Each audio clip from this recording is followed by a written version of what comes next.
Shalom à tous. Bienvenue à Ministère Bethesda. Que Dieu vous bénisse. Bienvenue à notre séance du mardi. Aujourd'hui, nous allons commencer un nouveau thème. Et ce thème-là va nous parler de l'amour de Dieu. L'amour de Dieu. Dis avec moi l'amour de Dieu. L'amour de Dieu. On va parler de ce thème. C'est une chose que les gens négligent. C'est une chose que les gens sous-estiment. Souvent, nous n'en parlons pas. Vous savez, j'étais en train de dire aux bien-aimés tout à l'heure que jusqu'à ce que je me sois réellement converti à l'âge adulte, je n'avais jamais remarqué que tout le temps que je priais depuis mon enfance, je n'avais jamais fait attention au fait qu'un homme doit aimer son Dieu. Amen. Et pourtant, même lorsqu'on demande à Jésus quel est le plus grand commandement, il prend la logique de ce commandement, il le coupe en deux, en disant « Tu aimeras l'Éternel, ton Dieu, de tout ton cœur ». C'est-à-dire, il dit que c'est le premier des commandements, de toute ton âme. Et après, comme il est scindé, on dit tu aimeras ton prochain comme toi-même. En réalité, l'un est le reflet de l'autre. Donc, jusqu'à ce que, parce que pour beaucoup d'entre nous, prier, c'est se mettre à genoux et parler à Dieu. Être croyant, c'est savoir que Dieu existe. Et tellement de gens sont dans cette configuration. C'est pourquoi vous voyez qu'il y a aussi tellement de gens qui ne sont pas exaucés ou tellement de gens qui ne vivent pas des choses particulières avec Dieu. Amen. Le secret de la particularité dans la marche avec Dieu vient de l'amour que l'on a pour son Dieu. L'amour que l'on a pour son Dieu. Et quand j'ai commencé à expérimenter ces choses-là, il y a des gens qui m'ont traité de tous les noms parce que je disais haut et fort que j'aimais Dieu plus que tout. Je disais, et je me limitais pas à dire tout. Je citais des choses pour comparer. Vous comprenez, non? Et heureusement que Dieu m'avait donné des personnes qui comprenaient. Parce que vous dites, j'aime Dieu plus que ma maman. C'est un exemple que je prends. Vous voyez un peu pour qui on vous prend. J'aime Dieu plus que ma femme. Vous ne le dites pas pour que ce soit péjoratif, mais vous le dites pour montrer que vous êtes amoureux de Dieu. Et vous ne le dites pas pour faire une propagande, pour que vous ayez du succès. Mais vous le dites même en pleurant en fait. Vous le dites parce que vous le ressentez. Et j'aimerais dire à quelqu'un que ce n'est pas un point que l'on atteint parce qu'on décide de l'atteindre. On n'aime pas Dieu parce qu'on a décidé d'aimer Dieu. On n'aime pas Dieu parce qu'on prie ou parce qu'on est né dans une famille chrétienne. On aime Dieu parce qu'on découvre Dieu. Vraiment, faites très attention à ce que je vais vous dire.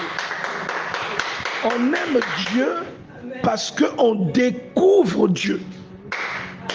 Il y a même des personnes, pour ceux qui sont déjà mariés, qui ont déjà fondé des familles, vous allez voir, quand vous pensez à hier et à aujourd'hui, vous allez même remarquer parfois que l'amour que vous aviez quand vous avez rencontré la première fois votre partenaire est différent de l'amour que vous avez eu quelque temps plus tôt. Pourquoi? Parce que vous l'avez mieux connu. Vous avez plus avancé avec cette personne. Et plus vous avancez, plus vous découvrez des facettes de cette personne, vous allez avoir votre affection qui va grandir. C'est le même phénomène qui se produit avec un enfant. Quand vous mettez au monde un enfant, l'amour que vous allez ressentir pour votre enfant va croître. C'est-à-dire, je ne dis pas que vous n'allez pas l'aimer, hein. Vous aimez votre enfant, c'est le vôtre. Mais plus les jours vont passer, vous allez avoir l'impression que l'amour en question s'est décuplé. Peut-être que je suis le seul à avoir vécu ça. Vous vivez ça aussi? Ça grandit au fur et à mesure, surtout l'enfant commence à gazouiller, l'enfant commence ça grandit. Et c'est pareil avec Dieu. L'amour que l'on ressent pour Dieu grandit par rapport à ce que l'on découvre à propos de Dieu. Et il y a une parole dans la Bible qui, je dis qu'il y a des paroles, il y a des signes chez quelqu'un qui a l'esprit de Dieu, chez quelqu'un qui est amoureux de Dieu. Il y a des choses que vous faites qui seront différentes des choses que la plupart des gens font. Je vais même vous dire que l'amour que vous ressentez pour Dieu peut emmener une compréhension sur Dieu qui est légèrement au-dessus de la compréhension classique. Pourquoi? Parce que l'amour que vous avez pour Dieu vous ouvre des portes on va dire, dans les parvis, ce que je peux appeler les parvis de Dieu. Ce que David avait comme révélation. Regardez, David avait un accès. La plupart de ses chansons étaient prophétiques.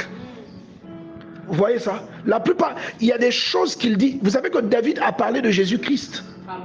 Il a parlé de la mort de Jésus-Christ. Il a décrit comment Jésus mourait. Vous avez ça dans le psaume 22. Comment Jésus meurt. Il dit, ils ont percé mes mains et mes pieds. il tire au sort match unique. Il donne tous les détails. Bon, quelle est cette connexion? C'est des milliers d'années entre Jésus et David. Donc il y a des choses auxquelles vous accédez, même un amour que vous ressentez, que vous recevez de la part de Dieu, parce que vous aimez Dieu d'une façon particulière. C'est là où vous voyez quelqu'un comme David, il commet des choses, il fait des choses, mais il n'est pas Dieu. Vous avez l'impression que tout le temps, Dieu amoindrit ce qu'il fait. Quelqu'un comprend ça? Quelqu'un a déjà remarqué ça? Parce que quand vous faites la comparaison entre la raison pour laquelle Dieu punit Saül et les dégâts que David fait, il n'y a pas photo. Hein? Vous savez ça? Il n'y a pas photo. Mais la nuance vient de l'intérêt que l'un et l'autre portent à Dieu. L'intérêt que vous portez à Dieu peut changer votre vie. Il y a des choses, quand vous les dites, parfois quand vous les dites devant les hommes, ça peut paraître prétentieux, mais c'est la vérité. Il y a des gens qui vous disent que si vous m'enlevez Dieu, je n'ai plus envie de vivre. Et ce qu'ils vous disent est vrai. Et pourtant, il a des enfants, il est marié, tout ça. Mais vous dites que si on enlève Dieu, je n'ai plus rien à faire ici. C'est des gens tellement amoureux de Dieu. Tellement amoureux de Dieu. Alléluia. Que Dieu nous aide à comprendre. Que Dieu nous aide à comprendre le mystère qui est caché derrière.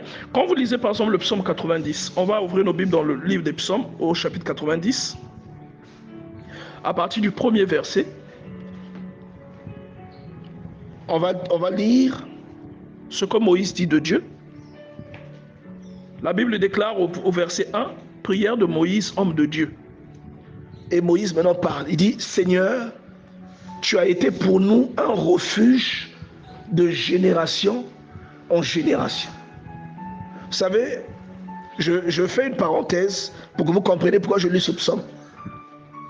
Lorsque je me suis converti, j'ai découvert qu'il y a des choses qui accompagnent la conversion de quelqu'un. C'est pourquoi beaucoup de convertis n'arrivent pas jusqu'au terme de leur conversion. Vous savez qu'il y a des gens dans l'église qui sont convertis, mais qui n'ont pas fini leur conversion. Il peut être là pendant 10 ans, la conversion n'est jamais terminée. Donc vous le voyez, en fait, lui, sa conversion, c'est une conversion de Kwenda Vutuka. Dans un moment, il devient sérieux, à un moment, il n'est plus sérieux du tout. À un moment, il devient sérieux, c'est parce que vous voyez que même la justification, c'est un problème parce qu'il n'est pas allé au terme du processus de la conversion. Pourquoi? Parce que la conversion est jalonnée par des éléments qui font de la conversion ce qu'elle doit être. La conversion vous emmène dans un couloir que vous devez poursuivre jusqu'au bout. Chez certains, ça ne dure que quelques secondes. Chez d'autres, ça peut durer un temps. C'est très relatif. Mais il y a des gens qui arrivent, qui font cette procédure-là très vite. Par exemple, Corneille, Acte chapitre 10, vous voyez que le phénomène se produit à ce moment-là et le Saint-Esprit vient aussi à ce moment-là. Et il y en a d'autres, ils le font sur plusieurs étapes. Ils le font sur plusieurs étapes. Alléluia. Amen. Et donc, quand vous vous convertissez, il y a des choses qui doivent entretenir votre conversion. Amen. Et je vais même vous dire, quand vous recevez l'Esprit de Dieu, il y a des choses qui doivent entretenir l'esprit que vous recevez de la part de Dieu. Et l'Esprit de Dieu en vous doit subir une nutrition. C'est-à-dire, vous allez me dire, mais pasteur, donc ça veut dire que l'Esprit doit s'asseoir à table et puis manger. Je vais vous dire, c'est un peu ça. C'est un peu ça. En fait, en réalité, ce n'est pas l'Esprit de Dieu qui mange. C'est votre esprit à vous qui se nourrit. Et cette nutrition est étroitement liée à la croissance que l'Esprit de Dieu vous communique. C'est pourquoi Paul vous dit par exemple qu'il y a des choses que vous pouvez faire qui peuvent attrister l'Esprit de Dieu en vous. Il y a même des choses que vous pouvez faire qui peuvent éteindre l'Esprit de Dieu en vous. Et moi, je me rappelle que ma conversion a été accompagnée par certaines choses. L'apôtre Paul dit entretenez-vous par des hymnes, par des psaumes, par des cantiques. Il nous demande de nous entretenir par ces choses. Mais comment des chansons peuvent t'entretenir? Comment des chansons peuvent entretenir ta foi? Parce que ces chansons-là rendent témoignage de l'objet de votre conversion. Amen. Vous comprenez ça? Amen. Et plus les chansons rendent témoignage de l'objet de votre conversion, plus vous avez envie de découvrir ce qu'il y a au-delà de ce que vous connaissez déjà. Par exemple, il y a des comme vous le savez, moi, il y a des chansons, je trouve que c'est un peu farfelu, mais il y a des chansons très sérieuses. Il y a un album que moi, je peux recommander aux nouveaux convertis. Tout le monde, c'est pas un avis, comment on va dire ça? Comment? Voilà, c'est pas un avis tranché, mais c'est mon avis, et je pense que beaucoup de gens l'ont expérimenté. Vous allez écouter un album tel que Jésus, la pierre angulaire. Je ne sais pas si vous avez déjà écouté cet album. La pierre angulaire.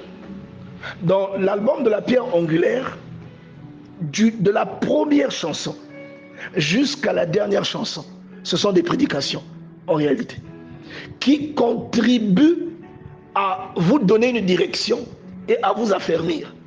Après, tout le monde n'a pas le même regard ou la même sensibilité. Donc, il y a des gens qui ne comprendront peut-être pas ce que je veux dire. Mais moi, l'album Jésus, la pierre angulaire, a contribué à m'affermir au même titre que la lecture de la Bible, au même titre que les visions que j'avais. C'est-à-dire, quand vous écoutez la chanson, par exemple, La Réponse. Vous connaissez la chanson La Réponse? Cette chanson a contribué à construire la conviction que j'ai en Dieu. Cette chanson à elle seule, qui commence par Apocalypse chapitre 4, qui nous décrit comment des gens sont en train d'adorer Dieu dans le ciel. Et pas n'importe lesquels. On vous parle des esprits qui sont dans le ciel, qui sont en train d'adorer Dieu, qui se prosternent, qui prennent le symbole de leur autorité, qui jettent le symbole là à terre. Donc la même parole que je lisais dans la Bible, quand j'ai écouté la parole de la chanson, elle a résonné autrement. Elle a pris une autre connotation. Est-ce que vous comprenez ce que je veux dire? Et ce n'est pas tout le monde qui vit ça. Peut-être que Dieu avait décidé de me faire passer par ce canal. Et je vous dis que autant les paroles bibliques ont eu un impact terrible sur ma foi, sur ma conviction, autant cet album-là particulièrement, pourtant moi j'aimais Adorons l'Éternel, mais cet album-là, vous savez, cette femme, elle n'a pas forcément une belle voix. Et elle ne chante pas toujours juste, hein. Mais l'album-là m'a rendu spirituel à un point, je vous assure, c'est extraordinaire. Et je vais recommander vraiment à tout le monde, que ce soit depuis la pierre angulaire, La Réponse, jusqu'à Emmanuel est présent. Vous écoutez Emmanuel est présent, mais c'est incroyable. Ouais, vous citez les paroles de Jésus que si eux n'adorent pas les pierres lourdes, ça vous enseigne. Et moi je vous dis que vous avez besoin, ce sont ces choses-là, ces détails, ces informations-là qui accroissent la connaissance que vous avez de Dieu, qui vous font comprendre, qui contribuent à vous faire comprendre ce que Dieu attend de vous. Parce qu'il y a des gens qui vous expliquent ça mieux que... C'est-à-dire le stade que vous avez au moment où vous vous convertissez n'est pas forcément le stade de maturité qu'il vous faut. C'est-à-dire que c'est un stade qui va croître. Et comment vous comprenez les choses? Dieu a consacré d'autres personnes qui comprennent ces choses mieux que vous. Vous comprenez ce que je suis en train de dire? Et ces gens-là peuvent mieux expliquer ces choses que vous. Et parmi ces gens, il y a des gens qui ont un don dans la chanson. Il y a des prédicateurs tels que David, lui, il était prophète, mais il prophétisait dans la chanson. Il ne se levait pas pour dire, voilà, ainsi dit le Seigneur, non. Mais lui, c'est quand il chantait, quand il composait un cantique, il y avait des prophéties dedans. Et de même, il y a des prédicateurs, il y a des personnes qui affermissent que Dieu a consacré dans le domaine de la chanson. Quand vous écoutez leur chanson, vous êtes affermis. Beaucoup de gens expérimentent ça avec Adorons l'Éternel. Quelqu'un me rejoint? Amen. Beaucoup de gens expérimentent ça avec Adorons l'Éternel. Et moi, quand j'écoutais ces choses, quand je venais ensuite lire des psaumes tels que le psaume 90, Éternel, tu as été pour nous un refuge de génération en génération. À partir de là, ma conviction fait un bond. C'est-à-dire, quand je viens lire ce passage, je commence à pleurer. Seul dans ma chambre, je pleure. Parce que quand je lis, j'ai la preuve qu'il y a des gens avant moi que Dieu a soutenus. Il a été une protection, c'est-à-dire il a été le protecteur de plusieurs personnes avant ma conversion. Des siècles avant même que les personnes qui... Je ne sais pas si vous comprenez ça. Et ce psaume-là, c'est un cantique composé par Moïse.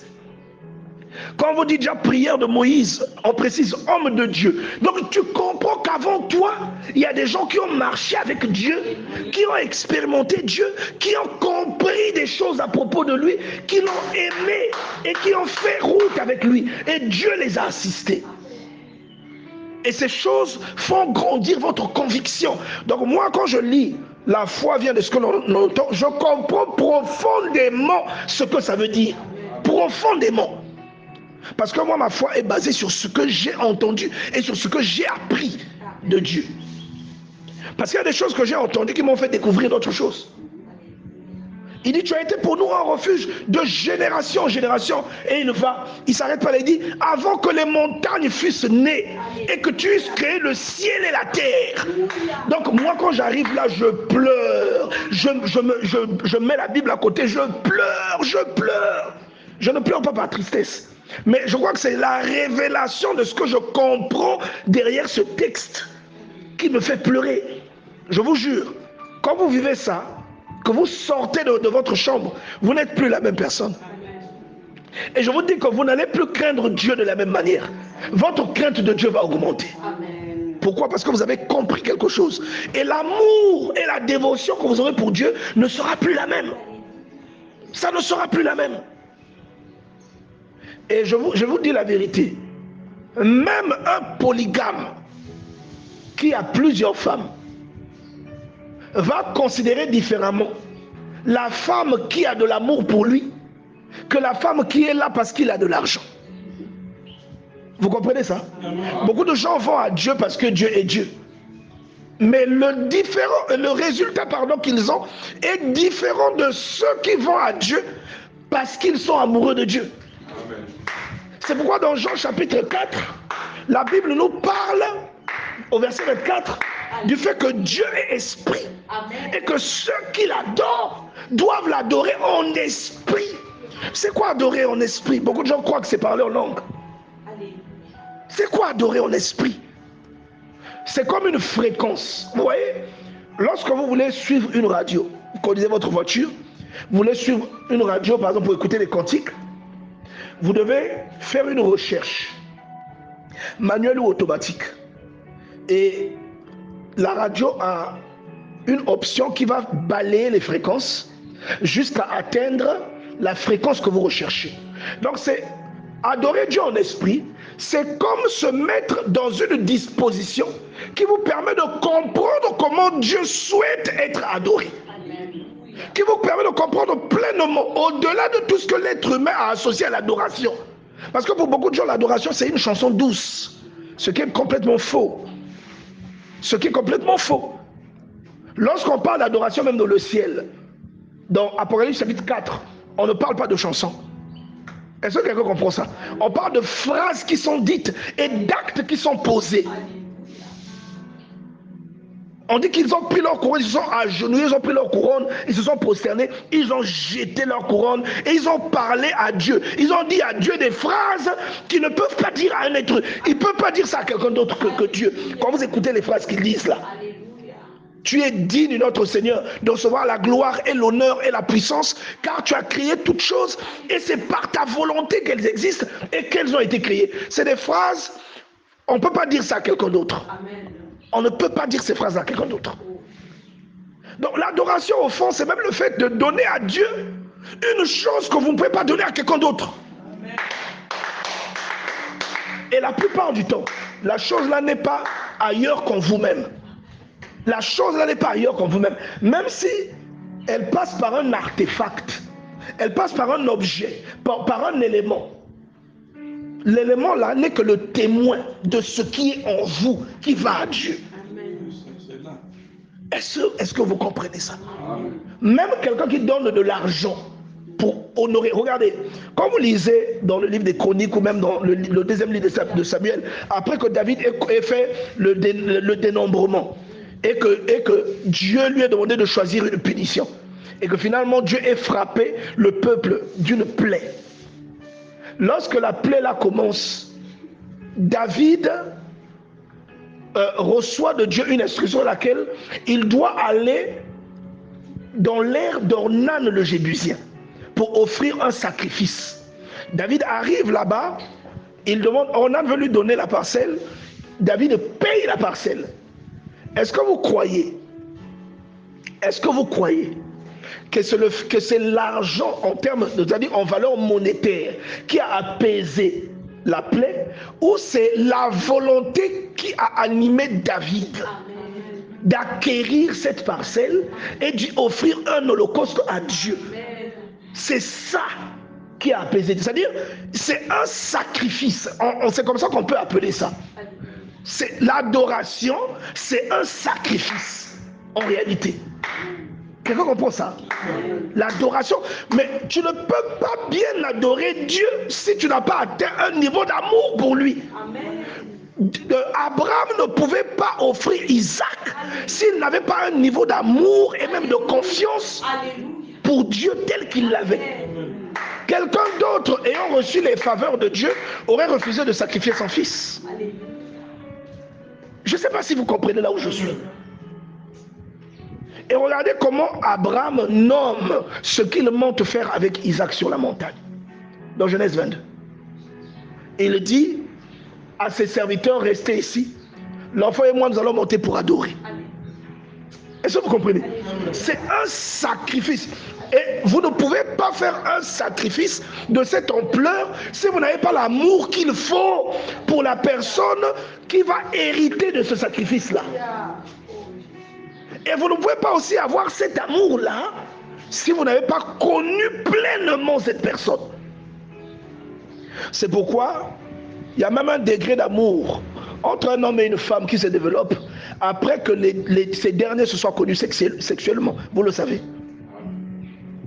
Il y a un degré d'amour. Les couples, vous savez de quoi je parle. Il y a un degré d'amour qu'un couple atteint qui doit sa solidité et sa profondeur au fait qu'il y a un acte sexuel qui accompagne votre vie commune. Si tu comprends, lève la main, s'il te plaît. Alléluia. Amen. Pourquoi je vous dis ça? Quand vous lisez Ephésiens chapitre 5, à partir du verset 22, l'apôtre Paul donne des consignes à la femme de comment elle doit se conduire devant l'homme et à l'homme de comment il doit se conduire devant Dieu, devant sa femme, pardon. Et il fait une analogie entre Dieu et l'Église, n'est-ce pas? Amen. Et je vais vous dire, je vous l'ai déjà dit, que même le mariage, l'apôtre Paul le dit, le mariage, c'est ça. Et je vais vous dire qu'une personne qui adore Dieu en esprit, quand je dis en esprit, il y a beaucoup d'adorateurs, mais tous n'adorent pas Dieu en esprit. Mais une personne qui adore Dieu en esprit, ça dit tel que Dieu le veut, c'est une personne qui est amoureuse de Dieu. Et l'adoration là prend de l'ampleur, parce que la personne a connu Dieu sous une facette que beaucoup de gens ne l'ont pas vue. Vous comprenez ça? C'est pourquoi Dieu, qui veut nous faire connaître Dieu, prend un corps et vient nous présenter une facette de Dieu que nous ne connaissions pas. Et Jésus le dit lui-même, il dit, nul n'a jamais vu le Père, mais le Fils unique l'a fait connaître. Donc je suis en train de dire que Dieu prend un corps pour nous faire connaître Dieu, sous une image qu'aucun être humain ne connaissait de Dieu. Amen. Tu comprends ça? Amen. Pour atteindre un degré d'adoration tel que Dieu le souhaite, il faut d'abord que tu sois amoureux de Dieu. Et beaucoup de gens font des choses mécaniques. C'est pourquoi même nous avons beaucoup de nos activités en rapport avec la prière qui demeurent stériles. Beaucoup de nos activités demeurent stériles, non parce que Dieu ne nous écoute pas, mais parce que le degré affectif n'est pas là. Pourquoi? Parce que ce que nous faisons est dissocié de la connaissance qu'on doit avoir de Dieu. Si tu ne comprends pas, fais-moi signe, je vais réexpliquer. Regarde. Le degré de ton implication dépend de ce que tu connais. Il y a une différence entre celui qui a la volonté d'aller à l'école parce qu'il veut réussir et celui qui va à l'école parce qu'on l'y oblige. La volonté ne sera pas la même. Amen. Vous voyez ça? La volonté ne sera pas la même. Maintenant, comment on fait pour atteindre ce degré d'amour pour Dieu? Bien-aimé, vous vous rendez compte? Non, c'est parce qu'à un moment, il y a des choses, vaut mieux seulement ne pas les dire parce que ça sonne un peu comme si ça ne va pas bien sonner. Regardez, vous devez atteindre un niveau où, quand vous entendez même Jésus, quand vous entendez seulement Jésus, quelque chose tremble en vous. C'est-à-dire quand vous entendez le nom de Jésus. Et moi, je connais même des gens qui m'ont déjà dit ça. Il y a des gens, tel que le frère Francis m'a déjà dit, pasteur, est-ce que tu sais que moi, dès que j'entends Jésus, les larmes me montent? Et il n'est pas le seul. Mais le pire, c'est qu'il y a des chrétiens, si tu dis ça, il va te trouver étrange. Vous voyez? Il va te trouver étrange. Quand vous vivez une relation amoureuse, même si vous repassez dans le passé, vous repartez dans le passé, quand vous étiez païen, quand vous étiez non-croyant, vous croyez mais pas en vérité. Lorsque vous avez été fortement amoureux de quelqu'un, quand vous voyez cette personne, vous ressentez quoi? Même votre corps réagit, vrai ou faux? Votre corps réagit. Oui. Quand vous allez même voir la personne, votre cœur va se mettre à battre vite, vite, vite, vite. Vous n'avez jamais remarqué ça? Pourquoi votre cœur bat vite? Pourquoi votre corps bat vite? Alléluia. Maintenant, à votre avis, est-ce que vous allez ressentir ça pour un homme et vous ne ressentez pas ça pour Dieu? Imaginez vous ressentez ça pour un homme, vous voyez la sincérité de vos sentiments. Maintenant, quand vous ne ressentez pas ça pour Dieu, est-ce que vous êtes vraiment sincère? Je ne dis pas que votre cœur va beaucoup battre, mais vous allez ressentir une chose. Vous savez que vous allez atteindre un niveau, même quand vous vous mettez à genoux, vous pleurez. Alors que vous avez envie de prier. Vous pleurez pourquoi? C'est une joie immense qui s'empare de vous. Et moi, je vous parle des choses que moi-même je vis. Pas pour faire une propagande, mais pour dire que peut-être il y a quelqu'un qui vit ça. Ne trouve pas ça étrange. Ce que tu vis est normal. Il fut un temps, je ne pouvais pas lire Genèse 17 sans pleurer. Genèse 17, lorsqu'Abraham fut âgé de 99 ans, l'Éternel lui apparut dans la chaleur du jour à l'heure qu'il était assis près des chênes de Mamré. Je ne pouvais pas lire ça sans pleurer, parce que je comprenais que Dieu peut s'incarner, visiter quelqu'un à qui il manque des choses. Amen. Et donner à cette personne l'espérance, donner à cette personne une promesse. Amen. Et l'année suivante, la personne en question vit ça. Et je vois comment la personne se plie en quatre. Alléluia, lève la main si tu m'écoutes. Je vois la personne en question se plie en quatre pour demander à Dieu de rester auprès de lui. Il lui offre un repas. Il lui offre un repas. Pour toi, c'est peut-être pas un repas. Mais toi, tu peux savoir dans ton cœur quelles sont les choses que tu peux disposer devant Dieu. Et qui peuvent convaincre Dieu. Alléluia. Amen. Je ne sais pas si quelqu'un me comprend. J'ai l'impression que tu ne me comprends pas. Quand tu lis seulement ce que David dit, Moïse dit dans le psaume 90, tu comprends que toi et Moïse, vous n'avez pas compris Dieu pareillement. Vous n'avez pas compris Dieu. Il dit, Éternel, tu as été pour nous un refuge de génération en génération. Est-ce que toi tu as déjà réfléchi à ça? Il dit, avant que les montagnes fussent nées et que tu aies créé le ciel et la terre, d'éternité en éternité, tu es Dieu. Pourquoi il dit ça? Avant même que la création n'ait lieu, tu as toujours été Dieu. Il dit, tu fais entrer les hommes dans la poussière et tu dis, fils de l'homme, retournez, car 1000 ans sont à tes yeux comme le jour d'hier quand il n'est plus, et comme la veille d'une nuit. 1000 ans sont à tes yeux comme ça. Alléluia. Amen. Que Dieu vraiment nous aide à comprendre la profondeur de sa parole. Lorsque vous lisez David, psaume 132, tu peux laisser comme ça, hein? Psaume 132, ouvrez le psaume là, notez-le, ceux qui ont leur stabilo, marquez au stabilo. Lorsque vous lisez ce psaume, la Bible dit, Éternel, souviens-toi de David, de toutes ses peines. Et là, vous ne savez pas l'effort colossal que je suis en train de faire pour demeurer zen. Alléluia. Amen. Il jura à l'Éternel et fit ce vœu au puissant de Jacob. Rien que les expressions qu'il utilise te démontrent qu'il est en train de parler d'une chose parfois que beaucoup d'entre nous ne maîtrisons pas.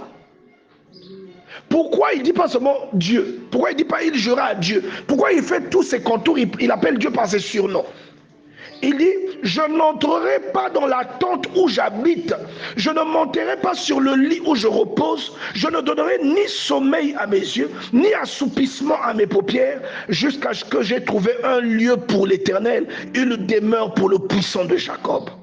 Entre toi et le monsieur là, qui fait un vœu comme ça, est-ce qu'on est pareil? Non. Tu vois que lui, il a compris une chose que toi et moi n'avons pas compris. Ça veut dire qu'il aime Dieu plus que toi et moi. Parce que même si on dit, bon, Lise, c'est pas grave, toi aussi fais le pari en question, tu le feras pas. Et il n'est pas en train de faire ça pour faire le m'as-tu vu. Il est en train de faire ça parce que c'est une décision qu'il a prise dans son cœur. Et Dieu est témoin de cette décision. Dans le livre de Samuel, le premier livre de Samuel, Dieu dit même à Nathan, va dire à David, j'ai entendu ce qu'il a dit. Ça veut dire que c'était sincère. Maintenant, toi prends cette décision. La même. Sœur Inès, tu vas plus dormir au lit. Prends cette décision. Tu vas comprendre, le type là, il a compris, il avait compris. Donc tu vas d'abord comprendre qu'il aimait Dieu comme un fou. L'une des autres preuves, c'est quand tu le vois se déshabiller parce que l'arche de l'alliance est entrée. Les gars, c'est un roi. C'est un roi. On parle d'un roi, Nadi. On parle d'un roi. Je ne sais pas si on se représente. C'est qu'un roi, c'est plus qu'un président. Un roi, pas n'importe lequel, le plus grand de tous les rois qu'Israël ait connu. La figure messianique, c'est-à-dire l'ombre de Jésus-Christ, c'est dans la vie de David. Le Messie. Un roi. Mais parce que l'arche de l'alliance, symbole de la présence de Dieu, arrive dans Jérusalem, il enlève ses vêtements royaux. Il danse en sous-vêtements devant tous ses sujets. Il aimait Dieu comme toi et moi, sœur Inès. Non, peut-être que je me trompe. Est-ce que toi et moi pouvons faire ça? Lise. C'est ça, tu vas penser premièrement au que, qu'en dira-t-on? Qu'en dira-t-on? C'est à ça que tu penseras. Le roi, Krishna, le roi ne mettait pas n'importe quel vêtement. Le roi n'était pas n'importe qui. Mais on te dit que le roi s'est dévêtu. Et il a dansé. Il a dansé tout le long que l'arche venait. Lui, il dansait, il a transpiré comme un porc. À tel point que sa propre femme l'a vu et elle l'a méprisé. Donc il a fait honte à sa femme. Sa femme lui a dit, mais aujourd'hui, tu dois être fier de toi parce que tu t'es montré nu devant tes serviteurs. Et lui, il a dit, tu n'as rien compris. C'est devant mon Dieu que je me suis montré nu. Amen. Celui-là même qui a pris la royauté à ton père et qui me l'a donné. Et je peux faire pire que ce que j'ai fait à cause de lui. Amen. Tu comprends, en fait, servir Dieu, c'est une question de révélation. Amen. On sert Dieu par révélation. C'est pourquoi quand quelqu'un n'a pas la révélation, en fait, il plaisante avec Dieu. Tu vas comprendre que comme Dieu n'aime pas le brouillon, c'est pour ça qu'il te demande de lire la Bible. C'est pour ça qu'il t'envoie là-bas. Jean 15, il t'envoie là-bas. Il faut lire. Et il te conditionne même l'exaucement par la lecture. Il dit que si mes paroles sont en toi, tu vas demander tout ce que tu veux. Je te le donnerai. Pourquoi il dit ça? Pourquoi il dit ça? Parce que le fait que les paroles là soient en toi, ça va te donner la condition, ça va te donner la ligne directrice principale. C'est-à-dire, ça va te donner la méthodologie ou la conduite, le comportement qui va faire que tout ce que tu fais, en fait, c'est ça que lui, il aime. C'est comme si tu apprenais à connaître l'homme que tu vas épouser. Alléluia. Amen. Non, que Dieu nous aide à comprendre ça. Alléluia. Amen. Et j'ai pensé à toutes les années que j'ai faites sans aimer Dieu, mais priant avec ferveur.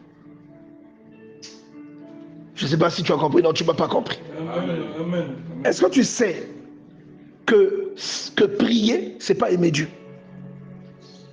Prier, ce n'est pas aimer Dieu. Beaucoup de gens prient, mais ils ne savent même pas qu'on doit aimer Dieu. Ils ne le savent pas. Pour eux, comme ils prient, c'est suffisant. Comme ils prient, ils font ce qui doit être fait. Pour eux, c'est ça. Ils prient. Oh, Nzamenanga, oh, il adore. Pour lui, c'est tout. Mais il ne sait pas qu'il doit aimer Dieu de tout son cœur et de toute son âme. Et même celui qui va lire ça, il ne sait pas qu'on n'appuie pas sur un bouton pour aimer Dieu. On aime Dieu par rapport à ce qu'on découvre sur lui. Et ce qu'on découvre sur lui se trouve dans sa parole. Plus tu vas lire la Bible, plus tu vas tomber amoureux de Dieu, éperdument. Plus tu vas passer du temps en prière avec Dieu, plus tu vas l'aimer. Ça va devenir inconditionnel. Plus tu vas aimer Dieu, plus tu vas rejeter les mauvaises choses. Amen. Plus tu vas aimer Dieu, plus tu vas détester le péché. Tu vas aimer ce que Dieu aime, tu vas haïr ce que Dieu aime, ce que Dieu est. Tu vois, pour beaucoup de gens. Et moi, je vous dis, personnellement, tu as des visions, tu as des choses comme ça, et tu dis que ça va. Tu pries, tu vas à l'église, tu dis, oh, ça va, je suis chrétien. Oui, je suis chrétien. Beaucoup de gens ne savent même pas pourquoi on parle d'un petit nombre à l'enlèvement.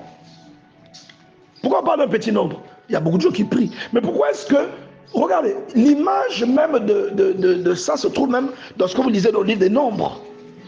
Quand on vous dit que comment c'est quoi, 3000 personnes, 600 000 personnes, 6 000 personnes, 600 000. 144. Non, pas dans l'Apocalypse, dans le livre des Nombres, le nombre qui est sorti d'Égypte. 3000 personnes. Sur 3000 personnes, c'est la génération sortie d'Égypte. 3000. 2 sont entrés dans la terre promise. 2. C'est le symbole de la marche. En fait, c'est le symbole de là où nous allons. Quelqu'un comprend ce que je dis? C'est le symbole, c'est-à-dire le tri là, le tamis qu'on a mis là, la passoire. C'est la passoire, non? La passoire qui retient là, les mauvaises, voilà, les mauvais grains. C'est ça. Parce que la terre promise, c'est le symbole du paradis. Vous voyez? Et ceux qui se voient interdire l'accès, c'est ceux qui sont compromis dans leurs convictions, qui n'ont pas honoré Dieu. Donc qui ne meurent pas en Christ. Tu vois? Pourquoi quelqu'un comme Josué a été trouvé distingué au milieu des gens qui s'étaient comportés, qui s'étaient mal comportés? Josué n'était pas n'importe qui, c'était le serviteur de Moïse. Il passait beaucoup de temps en prière. Beaucoup de temps. La Bible dit que même quand Moïse sortait de l'arche, lui il ne sortait pas. Je suis en train de te dire que connaître Dieu va te faire servir Dieu différemment. Pourquoi? Parce que connaître Dieu va te faire aimer Dieu. Celui qui aime Dieu, celui qui n'aime pas Dieu. Vous savez, il y a des gens qui pensent que c'est parce qu'ils jeûnent beaucoup. Donc ça veut dire que Dieu est content. Est-ce que vous savez que quand votre père vous dit de manger, mange. Ou quand il vous dit d'étudier. Si vous pensez, vous étudiez pour faire plaisir à votre père, en fait, vous n'avez pas compris pourquoi vous étudiez, en fait. Amen. Alléluia. Amen. Vous n'avez pas compris pourquoi vous étudiez. Parce qu'en réalité, la raison pour laquelle vous étudiez, c'est à cause de votre propre vie. Amen. Donc il y a quelqu'un qui croit que parce qu'il jeûne beaucoup, il impressionne Dieu. Dieu n'est pas impressionné par ça. Vous voyez ça? Amen. Connaître Dieu va vous faire aimer Dieu. Vous faire aimer Dieu vous fera servir Dieu autrement. Lorsque la Bible dit par exemple prier sans cesse, ça ne veut pas dire que te voilà tout le temps matin et tu dis hey, baba. Non, c'est pas ça. C'est un état d'esprit dans lequel tu es. Ton esprit est constamment en prière. Tu ne peux pas passer une journée sans penser à Dieu, sans méditer quelque chose, sans prier, sans qu'une larme ne coule parce que tu as pensé à Dieu. Tu ne peux pas. Et il y a même des gens qui vivent ça, qui peuvent vous dire qu'il y a des fois où il rétrograde, la même chose qui le faisait pleurer ne le fait plus pleurer. C'est là où tu vas savoir qu'en fait, il y a un truc. Non, c'est avec moi ici. Ah non, c'est là-bas. Augmente un peu. Quelqu'un comprend ça? La même chose qui vous faisait pleurer, ça va. La même chose qui vous faisait pleurer, je vous garantis que lorsque vous rétrogradez, que vous avez attristé l'esprit, vous êtes sorti de la chambre d'où vous étiez. Et la chose-là n'aura plus le même effet sur vous. C'est là que vous allez remarquer, par exemple, si vous craignez Dieu, vous aviez une certaine marche devant Dieu, il y a des choses que vous ne faisiez pas, et progressivement, les choses aussi reviennent. Les choses aussi reviennent vers vous. Ce que vous avez cessé de faire, vous commencez à le refaire.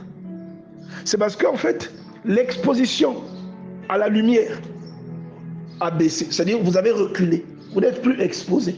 Quand vous touchez là, si on vous a mis au soleil, quand vous touchez, prenez votre téléphone, mettez-le au soleil. Si vous touchez le téléphone, il sera chaud. Parce qu'il est au soleil. Si vous le menez à l'ombre, la chaleur là va diminuer. C'est le même phénomène.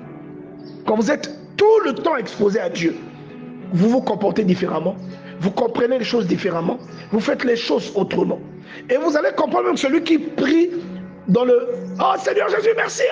Il est plus dans les cérémonies. Il est dans le cérémoniel en quelque sorte. Parce que la vraie prière, en fait, c'est une émotion que tu ressens qui te brise et qui te fait pleurer. Parfois sans les phrases. Tu pleures tout le temps.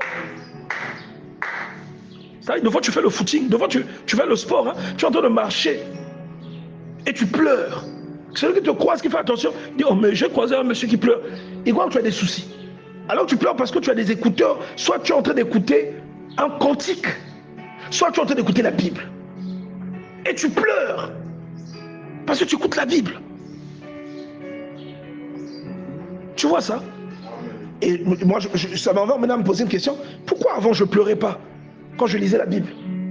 C'est parce que je n'aimais pas Dieu de la même manière. Je ne savais même pas si je l'aimais. Je savais seulement qu'il existe et il faut que je le craigne. Mais est-ce que je l'aimais? Non. Et même toi qui écoutes cette parole aujourd'hui, tu ne vas pas l'aimer parce que tu vas appuyer sur un bouton. Ça ne marchera pas. C'est parce que tu appuieras sur un bouton que tu aimeras Dieu. Que non, tu vois là, tu aimes maintenant Dieu. Non. En fait, tu vas aimer Dieu, c'est une chose qui te surprend. Tu es surpris qu'on dirait que tu aimes Dieu, hein? Tu n'arrives plus à te passer de lui. Dès que tu commences à dire Ozali elonganangai, tu pèses vraiment ce que tu dis. Tu réalises qu'il est vraiment ta victoire. Quand tu commences à dire Kolona bomo yondeli kiananga, tu pèses ça. Tu sens vraiment que c'est lui ton espérance. Et ça te fait pleurer. Ce qui n'était pas le cas autrefois. Donc je suis en train de dire à quelqu'un aujourd'hui, tu ne peux pas servir Dieu comme il faut si tu n'aimes pas Dieu. Et tu ne peux pas aimer Dieu si tu ne passes pas du temps avec lui.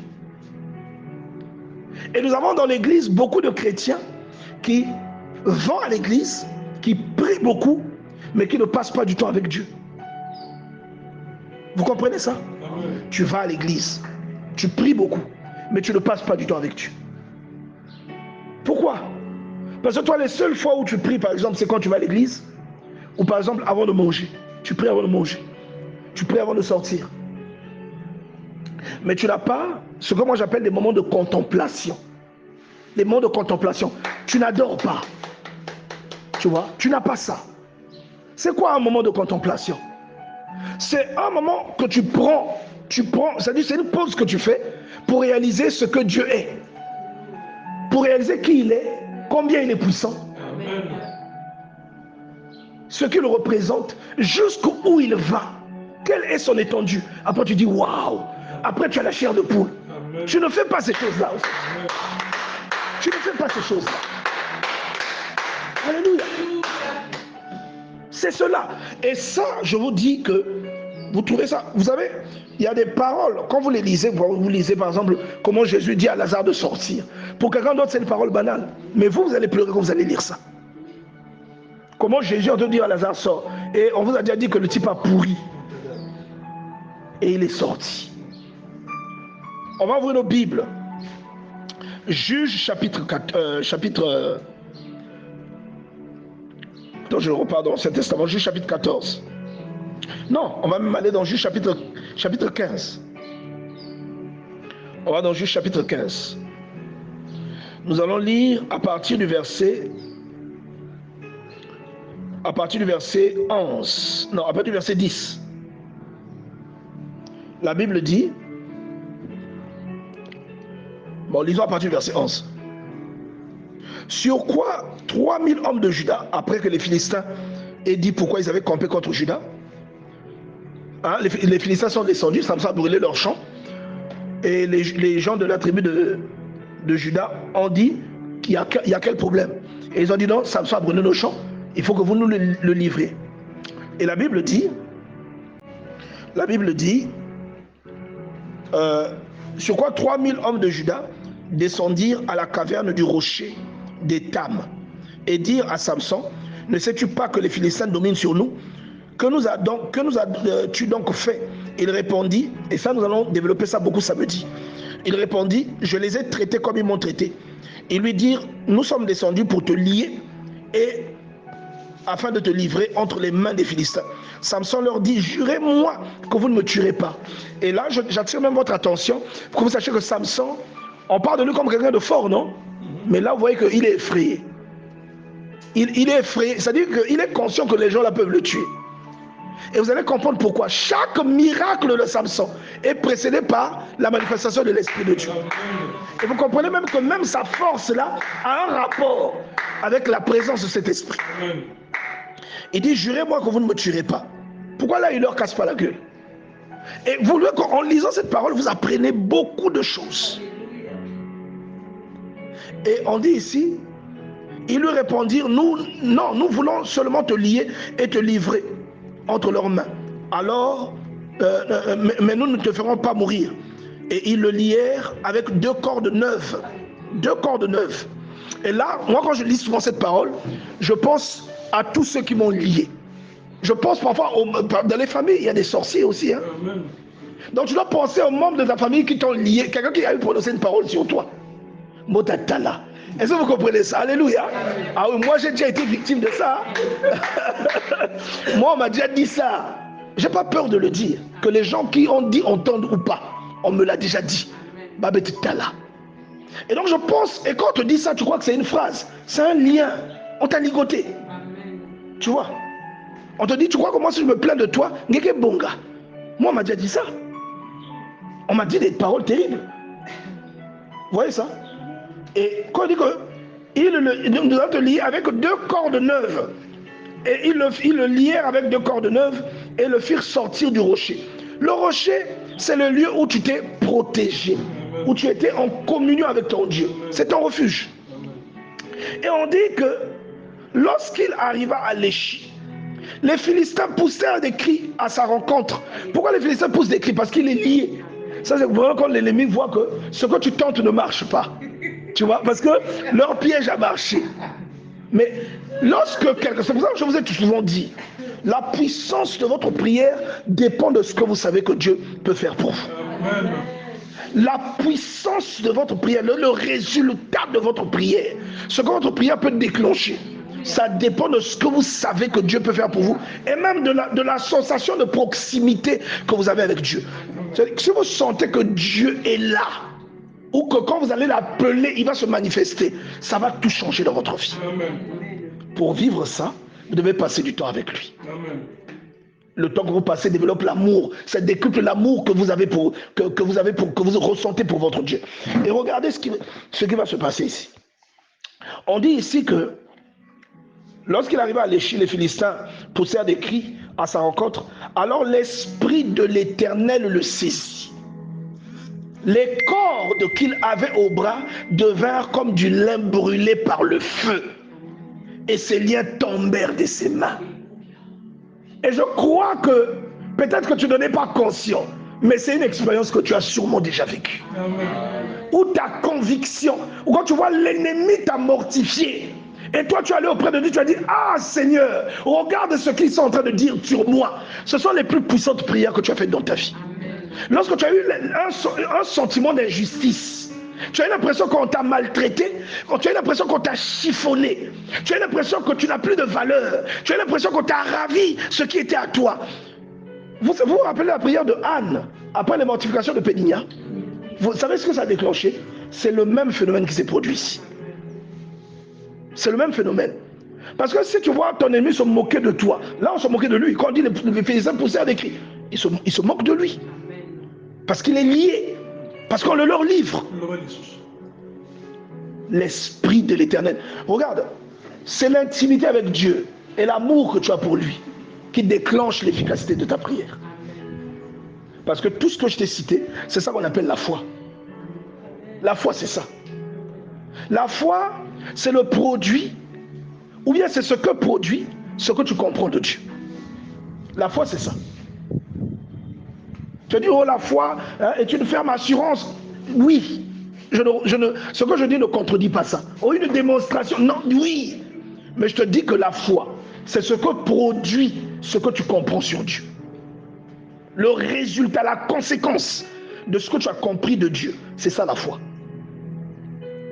Tu vois? Et la Bible dit, oh, j'aime cette parole.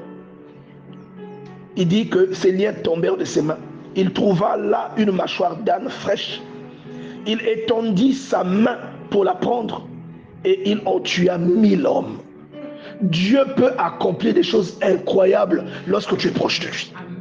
Dieu peut accomplir des choses incroyables lorsque tu l'aimes. Pourquoi? Parce que l'amour que tu as pour lui déclenche des miracles. Ça te rend efficace devant lui. Alléluia. Ça te rend efficace. Et je suis en train de te dire que Abel ne pouvait pas donner à Dieu un sacrifice digne de ce nom si Abel n'aimait pas Dieu plus que son frère. On ne donne pas le meilleur de soi à quelqu'un qu'on n'aime pas. Vous comprenez? Quand on vous dit que Abel a donné la graisse, parce que la Bible, on insiste sur la graisse, hein, ce sont les meilleures parties, c'est-à-dire les parties les plus convoitées dans un gibier. La graisse. On a dit qu'Abel a donné à Dieu. La graisse là, c'est seulement un artefact. C'est le témoin de ce qu'il ressent. C'est la preuve de ce qui n'est pas palpable qui va à Dieu parce que lui il est amoureux de Dieu. En réalité, Abel c'était un adorateur. Vous le comprenez. Abel était un adorateur. Nous on a eu un adorateur, un contemporain adorateur qu'on appelle Alain Moloto. Alain Moloto, d'après la version officielle, il est mort pourquoi? On l'a empoisonné. Bon, on l'a empoisonné pourquoi? Il a fait du mal à qui? Vous ne voyez pas une similitude avec la mort d'Abel quand vous pensez à Alain Moloto? Parce que ce qu'il était, ce qu'il manifestait, bénissait beaucoup de gens. Et on voyait vraiment ça. Tu pouvais ressentir sa proximité et son amour pour Dieu. Tu pouvais ressentir ça. Le vent de ton amour remplit ma coupe. Le vin de ton amour remplit ma coupe. La coupe qui déborde en influe et enivre mon âme de ta bonté. Donc quand il dit, tu dis, mais il est allé chercher ça où? Il a trouvé ça où? Et quand il te dit ça avec le ton sur lequel il dit, tu sens que c'est un amoureux de Dieu. Un amoureux. Et par conséquent, tout ce qu'il va faire va marcher. Et qu'est-ce que Caïn a fait? Caïn, c'est plus un esprit. L'esprit des gens qui l'ont empoisonné. C'est Caïn. Moi, je me rappelle d'aller mon autre dire que oui, j'ai été empoisonné, mais c'est chez vous. Quand je suis venu en Europe, il raconte. Tu vois? Il dit, je connais celui qui m'a empoisonné. Caïn. Mais on t'empoisonne où? Dans l'église. Hein? Tu vois ça? Donc, quand tu aimes Dieu, voilà pourquoi David, il fait des bêtises, mais Dieu ferme les yeux. On le chicote sur moi un peu, mais Dieu dit, ma bonté. Allons dans le psaume 90. Psaume 89. Alors le psaume 89. Psaume 89. On va lire à partir du verset